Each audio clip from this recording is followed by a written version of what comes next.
Hello students, मैं आपका दोस्त आर के सिंह। आज के नए वीडियो में CBSE class 10th examination term 1 की जो सीरीज हम चला रहे हैं, उस सीरीज में सोशल साइंस की जो ऑल सब्जेक्ट की सीरीज चल रही है, उसमें से आज नए चैप्टर के साथ मैं उपस्थित हूँ। इस नए चैप्टर में जो है एग्रीकल्चर यानी कृषि।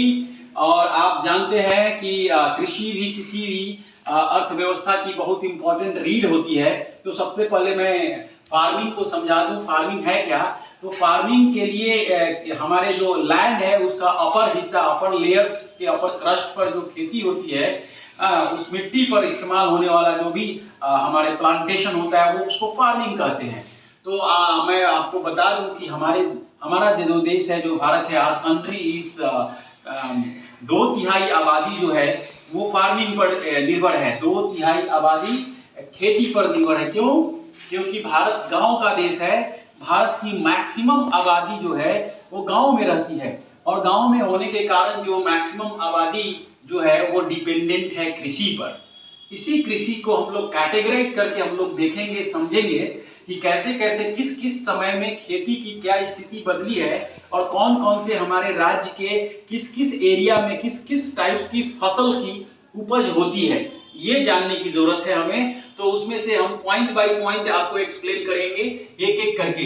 सब first of all you have to understand the types of farmings. तो टाइप्स ऑफ फार्मिंग्स में हम लोग देखेंगे, जिसमें हमने पहला है प्रिमिटिव सबसिस्टेंस फार्मिंग।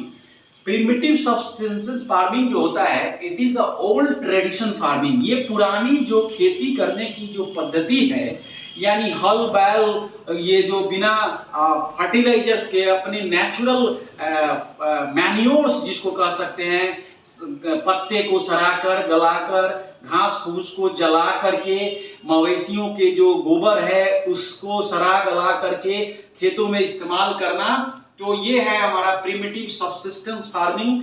काफी ओल्ड ट्रेडिशन फार्मिंग है। अब ये धीरे धीरे फार्मिंग बिल्कुल वैनिश हो चुका है, समाप्त होने के आगार पर है, क्योंकि आज के समय में हर काम बहुत तेजी से हम लोग चाहते हैं इसको कंप्लीट करें। दूसरा है jhuming, either slash and burn farming. झूम खेती कहा जाता है, और ये स्लैश एंड बर्न की जो टेक्नोलॉजी है, हर कंट्री में ये अलग अलग तरीके से है। तो हमारे देश में इसको झूम खेती कहा जाता है। और मैं आपको बता दूं कि इसके सबसे ज्यादा इंपॉर्टेंस क्या है। तो इंपॉर्टेंस के सेंस में ये समझिए कि ये पहले के जमाने में हमारे यहाँ बहुत लैंड था। बहुत लैंड के सेंस में हम लोग की पॉपुलेशन बहुत कम थी हमारे देश में। आबादी कम होने के कारण जमीन की मात्रा ज्यादा थी। तो होता क्या था, लोग कोई भी फर्टिलाइजर का इस्तेमाल नहीं करते थे। तो जमीन का the small land of fish they are utilising for the cultivation, खेती के लिए इस्तेमाल किया जाता था। और एक साल के बाद अगले साल उस लैंड ऑफ पीस को छोड़ दिया जाता था, ब्लैंक छोड़ दिया जाता था। उस लैंड को छोड़ करके फिर उसके बगल वाले कहीं दूर हिस्से वाले लैंड पर खेती होती थी। तो उसमें क्या होता था, उस खेती पर वहां पर ये हो गया। दूसरी चीज मतलब नए जगह में जा करके फिर उस घास फूस को जला करके, और जलाने के बाद राख को इस्तेमाल किया जाता था एज ए मैन्योर। तो ये टेक्नोलॉजी घूम घूम करके मतलब अब बताइए कि एक जगह आपने खेती किया, एक आपने आप कोई और में खेती कर रहे हैं, फिर जाकर के फिर कहीं और दूसरे जगह नारायणपुर खेती कर रहे हैं। तो इतनी डिस्टेंस की खेती में जगह तो बदलनी ही पड़ेगी। तो आप पुराने टाइम की बात समझे तो इस टाइप्स की खेती में डिस्टेंस मेंटेन काफी ज्यादा होता था। आप उसके बाद समझेंगे टाइप्स में कमर्शियल फार्मिंग। कमर्शियल फार्मिंग में जो भी ऐसी खेती होती है, सॉरी ये इंटेंसिव सबसिस्टेंस फार्मिंग आ गया। सो इंटेंसिव सबसिस्टेंस फार्मिंग में अभी का जो ट्रेडिशन जो है थोड़ा चेंज हो गया है। बिल्कुल हम लोग जो मिडिल एज में जो आ गए हैं खेती के लिए, जो ट्रैक्टर है, हार्वेस्टर है, ये सारा इसका इस्तेमाल करके, नए फर्टिलाइजर्स हैं, ये सब इस्तेमाल करके हम लोग आगे आजकल ज्यादा से ज्यादा ग्रोथ करते हैं। देन है आपका कमर्शियल फार्मिंग, जो पूरी की पूरी व्यवसाय पर बेस्ड है। जैसे कि मैं आगे आपको बताने वाला हूँ, कैश क्रॉप्स इसके अंतर्गत आता है। यानी कमर्शियल फार्मिंग में वैसा क्रॉप्स आता है कि उसको बेच करके ज्यादा से ज्यादा पैसा हम लोग उसको अर्न कर सके। यानी उसको ऐसे हिसाब से, जैसे चाय की खेती है, कॉफी की खेती है, रबर की खेती है, टोबैको की खेती है, मसाले की खेती है, फ्रूट्स है, वेजिटेबल्स है, ये सारे के सारे कमर्शियल फार्मिंग में आ जाते हैं। देन आपके आते हैं क्रॉपिंग पैटर्न। तो हम लोग क्रॉपिंग पैटर्न में समझे तो उस पैटर्न के हिसाब से मैं बता दूं आपको कि खेती करने के जो तरीके हैं हर स्टेट में अलग अलग है, एवरी राज्य में, एवरी स्टेट्स में अलग है। अब आप पूछोगे कि ऐसा क्यों? क्योंकि हर स्टेट का उसका जो भौगोलिक स्ट्रक्चर है वो सब बिल्कुल अलग है। अगर आप बिहार और उत्तर प्रदेश के गंगा का मैदानी भाग देखें तो बिल्कुल प्लेन मैदानी भाग है। यहाँ गंगा के बाढ़ के द्वारा जो मिट्टी के साथ जो सील्ट और भी जो मिनरल्स आते हैं वो गंगा जब रिटर्न होती है तो अपना वो आर्टिफिशियल जो खाद छोड़ कर जाते हैं, तो ये अपने आप में बहुत बड़ा फर्टिलाइजर का काम करता है। लेकिन यही खेती अगर महाराष्ट्र के कोई पहाड़ी जगह पर हो तो उसके लिए वो टेक्नोलॉजी का इस्तेमाल नहीं किया जा सकता है। टेक्नोलॉजी के सेंस में उस इरिगेशन सिस्टम मतलब सिंचाई का वो इस्तेमाल नहीं किया जा सकता है। अरुणाचल प्रदेश में खेती हो, पहाड़ों पर खेती हो, असम के चाय की बागान की खेती हो तो वो टेरेस फार्मिंग का इस्तेमाल किया जाएगा। टेरेस फार्मिंग में मतलब कि वो सीढ़ीनुमा खेत होगी चाय की बागान में, और होती भी है। तो ये अलग अलग, जैसे मैंने बताया आपको, ड्रिप इरिगेशन सिस्टम्स है, इरिगेशन के लिए भी, सिंचाई के लिए है, नॉर्मल इरिगेशन सिस्टम्स है, स्प्रिंकलिंग मेथड टेक्नोलॉजी है, ये स्प्रिंकलिंग मेथड टेक्नोलॉजी से इरिगेशन होगा। तो ये सारे टेक्नोलॉजी जो है, इस टेक्नोलॉजी को समझते हुए मैं बता दूं कि फसल को स्टार्ट करने से पहले जो क्रॉपिंग पैटर्न है उसमें कुछ और इम्पोर्टेंट मैं बात बता दूं आपको कि पंजाब और हरियाणा की जब हम बात करते हैं तो आएगा यहाँ पर, हम लोग फसल से ही बात करेंगे तो वन बाई वन। तो क्रॉपिंग पैटर्न में हम लोग types of three types of फसल को डिफाइन किया गया है। आर कंट्री, हमारे देश में खरीफ फसल, रबी फसल और ज़ैद फसल, ठीक है, kharif crops, rabi crops and zaid crops, ये याद कर लीजिएगा। इसके टाइम पीरियड 1 मार्क्स के क्वेश्चन में बनेंगे। खरीफ कब से कब तक बुआई होती है और कटाई होती है? तो खरीफ जून जुलाई में इसकी बुआई होती है खेतों में और सितंबर अक्टूबर तक कट जाता है ये, यानी अभी कट गया है ये इसमें क्या बोया जाता है? धान की खेती होती है, राइस है मतलब धान है, मेज मक्का है, बाजरा है, ग्राउंड नट्स मतलब है आपका मूंगफली है। तो ये सारे जो हैं खरीफ फसल्स में आते हैं। दूसरा हमारे यहाँ है रबी फसल, ये अक्टूबर दिसंबर से लेकर के अप्रैल जून का है। तो अक्टूबर दिसंबर के सेंस में मैं बता दूं कि अभी ये मंथ स्टार्ट है जिसमें हम लोग गेहूं की बुआई करते हैं। व्हीट हो गया, बार्ले मतलब जौ हो गया, ग्राम मतलब चना हो गया, और सब प्रकार की तिलहन और दलहन, यानी अब दलहन में दाल आ गया, आपके सारे जो दाल है वो सब आ जाएंगे इसमें, यानी मूंग दाल हो गया, तूर दाल हो गया जिसको रहर को बोलते हैं, मसूर दाल हो गया, चना हो गया। These all are the things. And जो ऑयल सीड्स हो गए जिससे कि हमारा मस्टर्ड ऑयल हो गया, लिनसीड ऑयल हो गया। मस्टर्ड ऑयल मतलब सरसों का तेल, लिनसीड मतलब तीसी का तेल। तो ये बहुत ही इंपॉर्टेंट हो जाता है इस रबी के फसल के लिए। यानी ये जो टाइम पीरियड है ये विंटर का समय होता है, इसमें फसल के लिए बहुत कम वाटर इरिगेशन की जरूरत पड़ती है। बट जो हम खरीफ फसल की बात करें तो इसमें जो है राइस, इसमें से सबसे ज्यादा इरिगेशन चाहिए। और राइस को मैं बताऊंगा आपको, तो राइस जो है हमारे यहाँ छत्तीसगढ़ एंड आपका मध्य प्रदेश, ये वेस्ट बंगाल, ये सारे हिस्से देश के जो राज्य है उसमें ज्यादा से ज्यादा राइस की खेती होती है। उसी तरह से मैं इसको बता दूं, रबी को क्लियर करूं तो रबी फसल में जब पहला जो है आपका व्हीट, गेहूं, जब गेहूं की बात आती है तो आप इस एग्रीकल्चर सिस्टम्स में ग्रीन रेवोल्यूशन को जब तक नहीं आप समझेंगे, ग्रीन रेवोल्यूशन तो आपके लिए बहुत इंपॉर्टेंट हो जाता है। ग्रीन रेवोल्यूशन REVO, तो रिवोल्यूशन में आ गया आपका।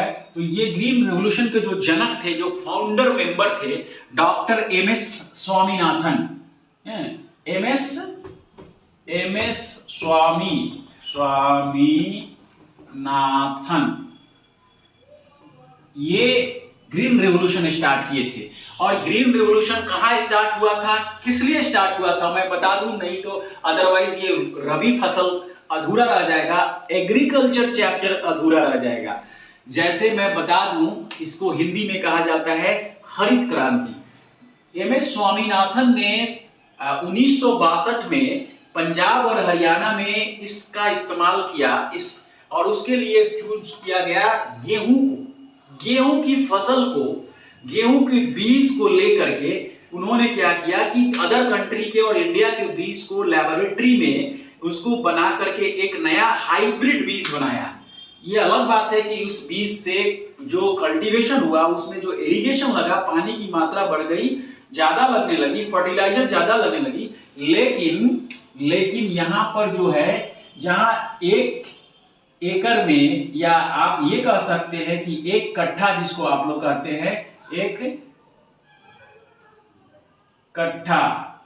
कट्ठा में अगर 1 क्विंटल हो रहा है, 1 क्विंटल, तो 1 कट्ठा में यहां पर 4 क्विंटल होने लगा इस ग्रीन रिवॉल्यूशन से।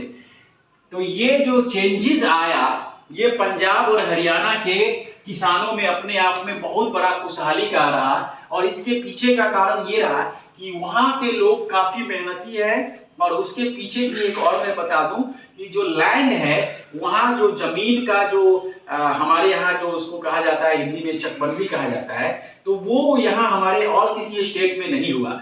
ये लोग कर पाए, और इसका नतीजा हुआ कि आज पंजाब और हरियाणा ग्रीन रिवॉल्यूशन के कारण हमारे देश को अन्न से खुशहाल बना दिया, अनाज का गोदाम बना दिया, और आज के समय में हमारी स्थिति ऐसी इतनी अच्छी बनी हुई है कि हम लोग अनाज के मामले में, गेहूं के मामले में आत्मनिर्भर हो चुके हैं, पूरी तरह से सेल्फ डिपेंडेंट हो चुके हैं, हमें किसी और किसी कंट्री से जरूरत नहीं है। उसी तरह से ये बाकी सारे फसल है। तो ये बहुत इंपॉर्टेंट चीज था आपको, इसलिए मैंने इसको बता दिया। 1962 याद रखिएगा, 1 marks question, 1962 when started the green revolution. तो यहां पर मैं आपको बता दूं 1962 एमएस स्वामीनाथन, किसने स्टार्ट किया था? तो ये एमएस स्वामीनाथन, 1962 ग्रीन रिवॉल्यूशन। तो ये एक बहुत बड़ी बात है, हरित क्रांति। देन आपका अगला जो खेती का पैटर्न है वो ज़ैद कहा गया है। तो ज़ैद का क्या होता है कि between rabi crops and kharif crops के बीच की जो स्थिति है, वो स्थिति बनती है उस टाइम में जो बुआई होती है। तो इसमें आ जाता है आपका मस्क मेलन, खरबूज और भी वेजिटेबल्स, ये सारे ज़ैद में आ जाते हैं। उसके बाद मैं आपको बता दूं कि जो 1 मार्क्स के अकॉर्डिंगली देखा जाए तो राइस का जो टेम्परेचर है 20 डिग्री सेल्सियस से 27 डिग्री सेल्सियस के बीच में धान की खेती, चावल की खेती बहुत अच्छे होती है, गुड क्लाइमेट माना जाता है। इस टेम्परेचर में बहुत बढ़िया धान की खेती होती है। व्हीट के लिए आपको 16 डिग्री टू 22 डिग्री सेल्सियस चाहिए, जो विंटर टाइम की बात है। मिलेट, ज्वार में हो गया आपका, मिलेट में आ जाता है ज्वार, बाजरा, रागी, ये सारे के सारे इसके थोड़ा टेम्परेचर ज्यादा भी रहे और इसमें थोड़ा इरिगेशन कम भी, वाटर कम भी हो तो काम चल जाता है। और इस टाइप्स के फसल्स के लिए स्पेशली जो मिट्टी की आवश्यकता होती है, सॉइल होती है, वो सॉइल अगर वो थोड़ा सा बलुई मिट्टी भी है तब भी काम चल जाए। लेकिन ये राइस के लिए नहीं, राइस के लिए गुड क्वालिटी का ब्लैक सॉइल्स चाहिए। गेहूं के लिए आपको चल जाएगा, आपको alluvial soils is also good. तो ये सॉइल्स में जब हम लोग पढ़े थे वहां पर। उसके बाद मैं अगर एग्रीकल्चर की बात करूं तो types of the crops in the fibre crops is also so demanding crops like cotton and jute. हमारा देश अंग्रेजों के समय से ही इस पर टेक्सटाइल इंडस्ट्रीज कंप्लीटली बेस्ड हुआ करता था और आज भी है। हमारे यहाँ के इतने अच्छे क्वालिटी की कॉटन है कि यूरोप के बाजार में सबसे ज्यादा हम लोगों ने मार्केट में अपनी जगह बनाई थी। इसके कारण अंग्रेजों को काफी परेशानी हुई थी हमारे यहाँ के ये क्रॉप्स के कारण। देन अभी क्रॉप्स को अगर हम लोग डिवाइड करते हैं, it is called the beverage crops. अब बात होती है हमारे नए जमाने की चाय पीने के लिए, कॉफी के लिए, यानी चाय है, कॉफी है। तो ये आपको ये मैं बता दूं कि अगर ज्योग्राफिकल एरिया वाइज देखें तो असम पूरा का पूरा आसाम है और पूरा का पूरा some parts of the Shillong Meghalaya हो गया। सिक्किम का हिस्सा है, दार्जिलिंग है। दार्जिलिंग किस स्टेट में आता है? तो आपको मैं बता दूं कि दार्जिलिंग वेस्ट बंगाल में आता है, ये भी आपको पता होना चाहिए। तो उसमें सबसे ज्यादा चाय की खेती होती है और चाय के बागान जो बनते हैं वो सीढ़ीनुमा वहां पर ये होती है। और चाय के बागान में जो चाय की पत्तियां तोड़ने के लिए मैक्सिमम जो हमारे वर्कर्स हैं वो शेड्यूल्ड ट्राइब्स वहां पर हैं, वो सबसे ज्यादा वो लोग माइग्रेट होकर गए थे और ये चाय के बागान में उस समय से लेकर अभी तक वहां पर असम में है।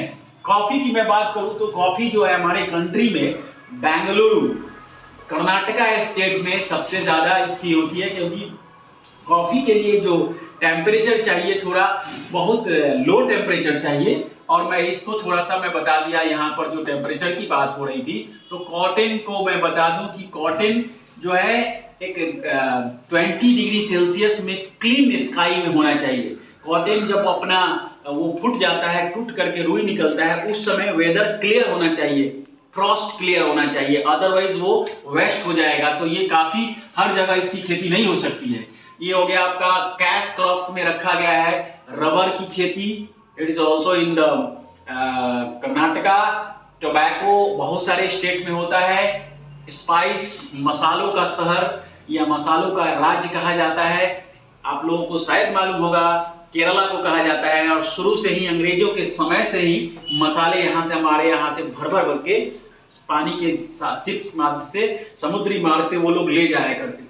फ्रूट्स की बात करूं तो हमारे यहाँ फ्रूट्स भी काफी अच्छा खेती होता है। फ्रूट्स में हमारे यहाँ एप्पल की बात करें तो जम्मू एंड कश्मीर एंड शिमला हिमाचल प्रदेश में जो है एंड जम्मू एंड कश्मीर में एप्पल की अच्छी खेती होती है। अगर बनाना की बात करें तो महाराष्ट्र का जो है भुसावल जगह है और अपना बिहार का हाजीपुर है। उसी तरह से वेजिटेबल्स की बात हो तो वेजिटेबल्स में different all kinds of the vegetables available in our country, specially for the Bihar and Jharkhand and Uttar Pradesh. और भी फ्रूट्स में है, जैसे ऑरेंज है, वहां पर आपको नासिक में वहीं पर मिलता है। लीची जो है हम लोग जानते हैं वो बिहार में मिलता है। तो इस टाइप्स के सारे क्रॉप्स जो है ये, without this crops the agriculture chapter will be not complete. देन हम लोग आते हैं आपको टेक्नोलॉजिकल एंड इंस्टीट्यूशनल रिफॉर्म्स, यानी ये अब जो अभी की जो नई क्रांति खेती में आई है उसमें टेक्नोलॉजी और ऑर्गेनाइजेशन का कितना कंट्रीब्यूशन है। अब देखिए किसानों के लिए कुछ कुछ इंपॉर्टेंट पॉइंट और आप लोगों के लिए भी मैंने रखा है, तो मैं आपको बता दूं यहाँ पर इसको कि according to the full form types like that कि KCC Kisan credit card, Kisan credit card, Kisan credit card. तो ये काम क्या है, किसान क्रेडिट कार्ड क्या है? ये एक प्रकार का इंश्योरेंस हो जाता है फसल के, यानी किसान की फसल उसने बोया और उस फसल को अगर बारिश नहीं हुई और फसल नुकसान हो गया तो उस क्रेडिट कार्ड से, उसके क्रेडिट का मतलब होता है पैसा आना और डेबिट का मतलब होता है पैसा जाना। तो इसीलिए किसानों के लिए ये क्रेडिट सिस्टम किया गया कि भाई आपको 5,000 10,000 जितना नुकसान हुआ है उसका मुआयना करके सरकार उसको उसके अकाउंट में वो पैसा प्रोवाइड करती है।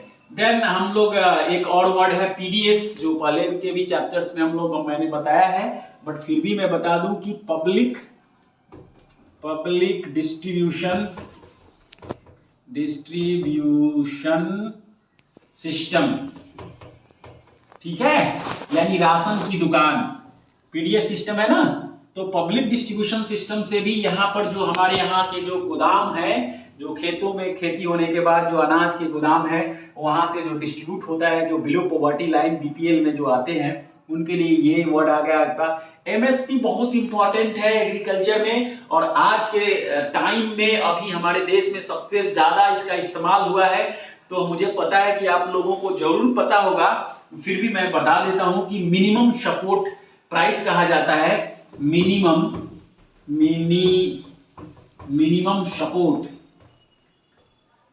सपोर्ट प्राइस, ये एमएसपी होता क्या है?